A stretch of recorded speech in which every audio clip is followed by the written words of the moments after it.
Hi, this is Brenda Scott from STAR Homeschool.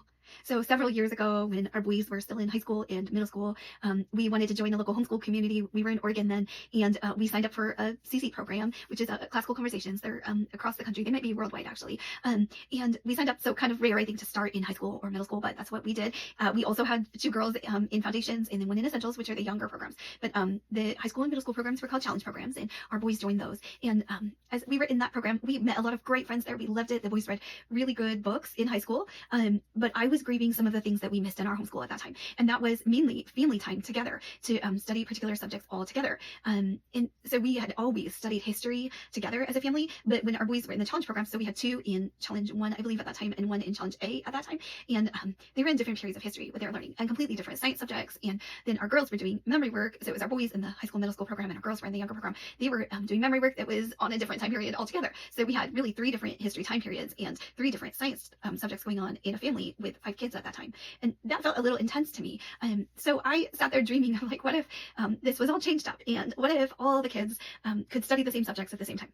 So another thing I missed was memorizing Bible. We were memorizing so much for CC that, we didn't have a lot of time to memorize other things. And I really love Bible memory. And there's just a little bit, just the 10 Commandments, and I think something in John, I can't remember what, that we memorized in CC. And that was it. And not any other Bible. And I wanted to memorize more. And then also, I didn't know about memorizing hymns then, but that would have been lovely too. I love singing hymns with our kids. I've been doing that since our kids were really little. So, but we didn't have any time for that because the boys were really busy. They had about 6 hours a day of challenge homework. And so they didn't have any time. So we weren't doing it. So the other thing that I felt like the boys were really missing out on was life skills. During high school and middle school, I think it's a perfect time for boys and girls to be learning to cook, make a menu, do a budget, write a check, fix things around the house, fix things on the car, all of those kinds of things. They didn't really have much time. They were so focused on academics. And again, it was really good books, and we loved the books, and we loved the people we were with. It was just not as balanced of an education as I hoped for my kids. So fast forward, we moved to Virginia. We joined a co-op. We moved to Virginia. It was really a drop-off program. It was also great for our kids. They met good friends. I met some really neat moms through it. But it was a drop-off program, so it wasn't easy to get to know other families through it because the families would just drop off, and then you didn't see them. The moms didn't really connect. Not like our CC community back in Oregon, where the moms were there all day. So this whole time I was dreaming of kind of like the perfect community. Back when we were in CC, and before that time, I had already done a poll on Friends. If I started a homeschool community someday, what kinds of features would you like? And I got people's feedback and really thought through that and hashed it out in my brain. And so over the years, God was working this out in my brain. So we moved to Virginia in January 2020. By fall of 2022, I started STAR Homeschool Community. And so what we did at STAR was we used Claritas Publishing memory work for the younger grades. So that would be grades kindergarten through 6th grade was doing the memory work. And so the memory work for Claritas Publishing, I love that it's on a 4-cycle approach. We had always studied on a 4-cycle approach before we went to CC. So I like that. So by 4-cycle, I mean we study ancient history in cycle 1, we study medieval history in cycle 2. So we're just moving through time. And then cycle 3 is about 1500s to 1850. And then cycle 4 is modern history, 1850 on. And I love that approach. And so Claritas just aligned already with what I love. And so I just started using that in STAR. And then I also scheduled for the high schoolers and middle schoolers reading that would line up with the history and the science that the younger kids were memorizing. And then I scheduled, Claritas has hymns scheduled, 1 hymn at a time, but I wanted more hymns at a time, so I scheduled more hymns. And then Claritas has us memorizing Bible memory.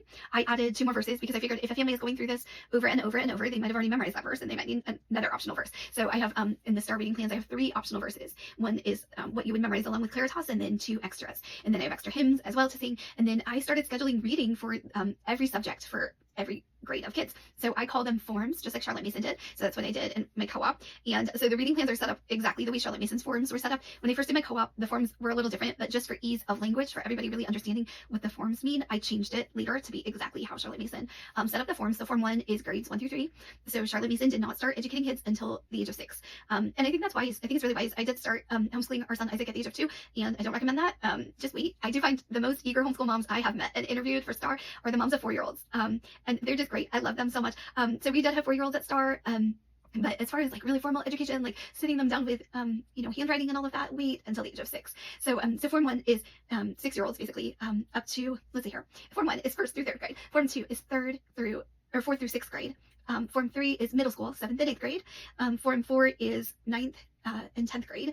Form 5 is 11th grade, and Form 6 is 12th grade. So on the website, I only have reading plans for up to Form 5 because I figure a student wouldn't go through all 4 cycles, wouldn't be through all 4 cycles before they graduate high school, so they could just do the Form 5 materials for the next cycle. Because when you really look at Charlotte Mason's plans for her schools, Form 5 and Form 6 students were doing pretty identical things. So I didn't schedule separate reading plans for Form 6, so it's just Form 5 or Form 5 and 6, you could say. But so how I scheduled it is that each child in the family, no matter their form, no matter where they're at, is on the same history subject, the same history cycle at least. So they might be reading a different book. Mom could read aloud a book, but then each child who can read independently could read their own book as well. And they're all reading in the same time period. Same for science. The science subject is the same for each child. And for STAR, I have actually scheduled multiple sciences. So 3 sciences plus creation plus nature every year. So there are different books scheduled and for each form as well. And then at our community, we also had enrichment. And so the homeschool reading plans on the STAR website also include enrichment. And by enrichment, I mean a composer, an artist, a poet, and then handicrafts every single semester, or every single term, I mean. And then there's there are new ones, a new poet, a new artist, and a new composer. And actually I have 2 poets per term also, because the Form 1 students, those 1st through 3rd graders, really needed their own poet, because we discovered my first year of directing the STAR community that some of the poets were a little over the heads for 1st through 3rd graders. So we have all of that scheduled. And then what else do we have scheduled? So our STAR community, so I had that for 3 years. And then we moved to Tennessee. So we now have joined a community that we're in. And it's actually a nice break for me right now to not be directing a community, even though I did love it. But I'll tell you what we did at STAR for our daytime. So the children up through 6th grade, they every day, so everybody, all the kids together would come in and we would sing 2 hymns together. I would give announcements, and then we'd go to our classes. And we had tutors in the community that we were in. I paid the tutors, so parents paid me, I paid tutors. And it could be really done anyway. You could have volunteers, you could do it any way you want if you were going to have a community like this. But we sang hymns, and we went to our classes, and then in the classes for the younger children, 1st through 6th grade, they did apologetics. So they were reading some kind of book out loud, like Leading Little Ones to God or Theology or something like that. They worked on their memory work. They went on a nature walk. They talked about a read aloud book. So Form 1, they would read aloud a picture book each week, and I have those all scheduled on the STAR Homeschool website. And then the 3rd or 4th through 6th graders would talk about a chapter book they were reading at home. So they'd read typically about 4 chapters a week at home, and then they would come to class and they'd talk about maybe Charlotte's Web or Mary Poppins or Robin Hood or whatever book was scheduled at that time. And then they would come in the project room, and that was my favorite part because that's where I was. So in the project room, we would work on projects either for whatever history we were learning, the science we were learning, or the artists we were learning about. So if we were learning about Monet or whoever we were learning about, I would have a craft project for the kids. Or it might be geography also. We might have a project about Africa, or a particular place in Africa, or something that happened in, along our timeline that we're memorizing. So that's what we did in the project room. The kids were in the project room about 30 minutes and doing a project with me, and then they went back to their classes. And then we had lunchtime together. I'm trying to think if there were any other subjects they did. Oh, they did their composer. Oh yes, the best. They did besides project time, the best. They did poetry and tea together. I love that. So every kid had a teacup at STAR, and we had hot kettles in the room, and the moms would help set up tea, and they'd have tea and listen to poetry. So I love that. And then they'd look at art cards. Each child got a postcard of the art of the week. So there's an artist scheduled for every term and a different piece of art for every week. And our program is 7 weeks per term, and there are 4 terms, so 28 weeks. And so they've got 28 pieces of art over the school year. And then they'd listen to the composer and comment on that, and and look at the art and comment on that, and listen to the poem and have conversation about that. And then the read aloud and the apologetics and project time and nature study. So nature study means they would go out with a little clipboard and a piece of paper, and they'd draw what they saw, and I'd have usually a list of things for the tutors to look for with the kids, depending on the season. So and that was it. And that was what the younger kids did. It was only a half day for them. And then we would eat lunch and end the day. The older kids would be in classes, and they'd be studying things like literature. We went through Excellence in Literature by Janice Campbell. Really great program. They read some really good books. They were reading history together. That's along the lines of what their younger siblings are memorizing, or the younger kids in the community were memorizing. And then they were doing science, and they had science labs. And then, so 2nd year of the program, I offered it a full day program, so the younger kids could stay later, younger meaning Form 2 really, and take like a language arts class where they were doing an IEW class, and then also the I think it's called Fundamental Grammar through Claritas Publishing. So that was an option. And then we had an art class also after. And the older kids could have a full day of classes.